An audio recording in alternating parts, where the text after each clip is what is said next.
Hello বন্ধুরা, আমার চ্যানেলে আর একটা নতুন রেসিপিতে আপনাদের সকলকে জানাই স্বাগত। আজকে আমি বানাবো বিস্কিটের সন্দেশ। তো দেখে নিই প্রথম থেকে ভিডিওটি। তো আর ভিডিওটি শেষ পর্যন্ত দেখার জন্য অনুরোধ রইল। প্রথমে আমরা কড়াই গরম করে তার মধ্যে কিছুটা পরিমাণ সাদা তেল দিয়ে দেবো। আর সাদা তেলটা গরম হয়ে গেলে এই মাড়ি বিস্কিটগুলো আমি তেলের মধ্যে দিয়ে লাল লাল করে ভেজে নেব। আর আমি এখানে 5 টাকা দামের দুটো মাড়ি বিস্কিট প্যাকেট নিয়েছি, আর আমি সেগুলো তেলের মধ্যে দিয়ে ভালো করে ভেজে নেব।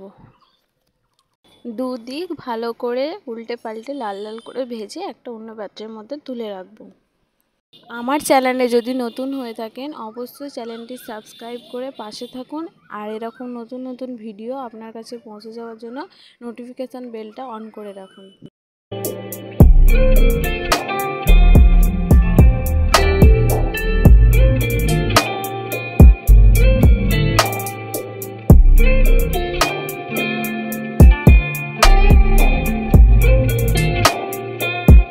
এখন আমি সমস্ত বিস্কুটগুলো ভেজে তুলে নিয়েছি। এখন এগুলো ঠান্ডা করতে দেব। ঠান্ডা হয়ে গেলে একটা মিক্সার জারের মধ্যে দিয়ে গুঁড়ো করে নেব। চাইলে এগুলো শিলনোড়াতেও গুঁড়ো করতে পারো।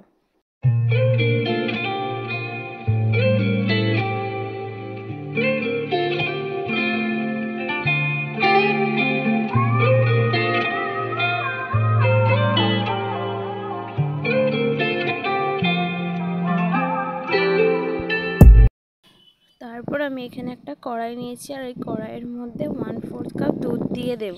আর সেটাকে ভালো করে একটু ফুটিয়ে নেব।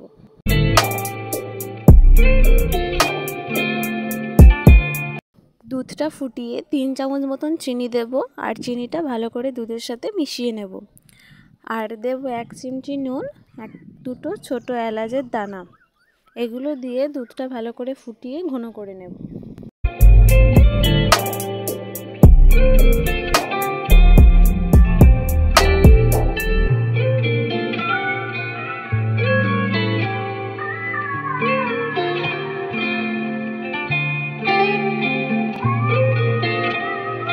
দুধটা জাল দিতে দিতে বেশ ঘন হয়ে গেছে। এবার আমি এর মধ্যে দিয়ে দেবো বিস্কিটের গুঁড়োটা। আর আমি বিস্কিটের গুঁড়োটা দেওয়ার সময় ভিডিওটা অন করতেই ভুলে গেছিলাম, তো আপনাদের তার জন্য দেখানো সম্ভব হয়ে ওঠেনি, তার জন্য সরি। তারপরে আমি দিয়ে দিলাম এখানে কাজু বাদাম কুচি। কাজু বাদাম কুচি দেওয়ার পর ভালোভাবে এটাকে মিক্স করে আমি নেড়ে নেব। তারপরে বেশিক্ষণ নাড়তে হবে না, এখানে অল্প খানিকক্ষণ 5 মিনিটও লাগে না, 2 মিনিট মতো নেড়ে নিলে এটা পুরো একদম শুকনো শুকনো হয়ে যাবে। তারপর আমি এটাকে গ্যাস থেকে নামিয়ে নেব।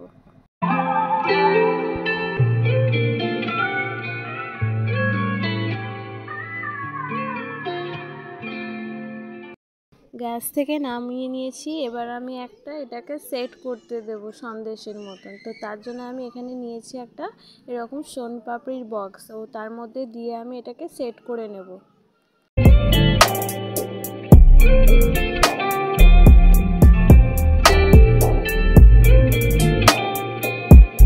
বক্সটার মধ্যে পুরোপুরিভাবে এটাকে সেট করে নিয়েছি। এটাকে আমি এখন ঠান্ডা করতে দেবো। তো ঠান্ডা করার জন্য আমি এটাকে নর্মালি রাখবো এখন বাইরে, ফ্রিজে দেওয়ার দরকার নেই। তারপর আমি এটাকে মধ্যে পিস কেটে নিয়েছি। যে যেরকম পারবে এর আকারটা দিতে পারে, আমি এরকমভাবে পিস করেছি। এর ওপর এবার আমি একটা প্লেটের মধ্যে এটাকে ঢেলে নেব। ঢেলে তারপর পিস করে দেখাচ্ছি তোমাদের ঘরে। এই সন্দেশটা যেমন দেখতেও ভালো ছিল আর খেতেও সেরকম ভালোই ছিল, একদম মুখে দিলে জাস্ট মিলিয়ে যায়। একবার বাড়িতে অবশ্যই বানিয়ে দেখুন, আর বাড়িতে বানালে অবশ্যই আমাকে কমেন্ট করে জানাবে। Thank you.